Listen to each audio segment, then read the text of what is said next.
你想夏天免费吹空调嘛？去年夏天啊，持续高温，不少的地方呢都被拉闸限电，就连苏州啊，也有很多公司在没有任何的通知情况下呢，都被停电了。今年的夏天呢，会不会跟去年一样？去年呢，就有不少的朋友呢找到我，问我有没有这个光伏直流空调，他们呢那里经常停电，酷暑难熬。如果说有这样一套光伏储能系统呢，再配上空调，整个夏天呢就不用愁了。再加上一个小冰箱，那就可以在路边呢摆个小摊，生意呢不要太好。为了圆这些朋友的愿望呢，在今年这个酷暑来临之前呢，我特地搭建了一套光伏储能系统，既可以提供220伏交流电，又可以提供24伏的直流电，来给这个冰箱、空调呢进行供电。现在呢，就介绍一下我们这套系统的主要组成部分啊。这台呢是24伏的美的的这个直流空调，可以用在房车、卡车或者是船上啊。绝大部分的卡车或者是轮船呢，都是24伏的直流电。我们来看一下这个空调的主要参数啊，它的这个制冷功率呢是2000瓦，名义制冷的这个消耗功率呢是715瓦，也就是说这个空调呢大概是1匹的空调啊。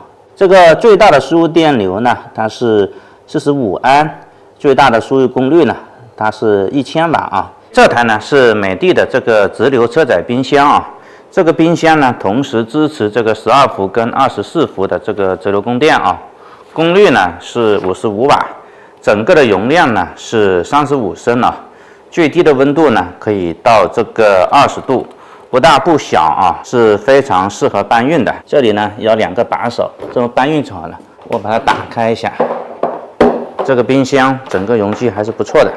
这种冰箱呢，既可以做车载，也可以露营啊，或者是摆个小摊去卖冷饮，或者是卖冰棒都可以啊。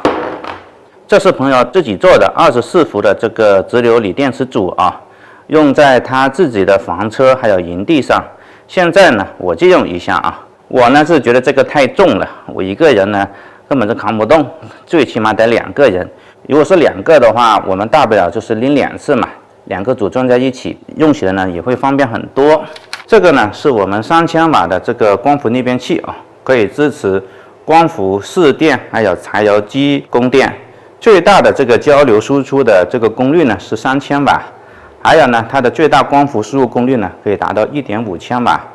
这个机器呢我们是配24伏的电池，也就是说是有了这台机器，你就相当于有 NPPT 加逆变器了。这样的话，它既能提供220伏的交流电，也能够提供24伏的直流电啊。这些呢是我们专门定制的250瓦的光伏组件啊。我们建议呢用6到8块，6块的功率呢是1500瓦，8块的功率呢是2000瓦。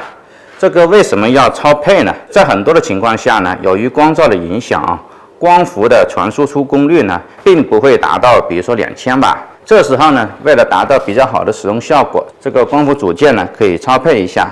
还有呢，我为什么要设计这种小组件啊？主要是为了这个方便搬运和安装。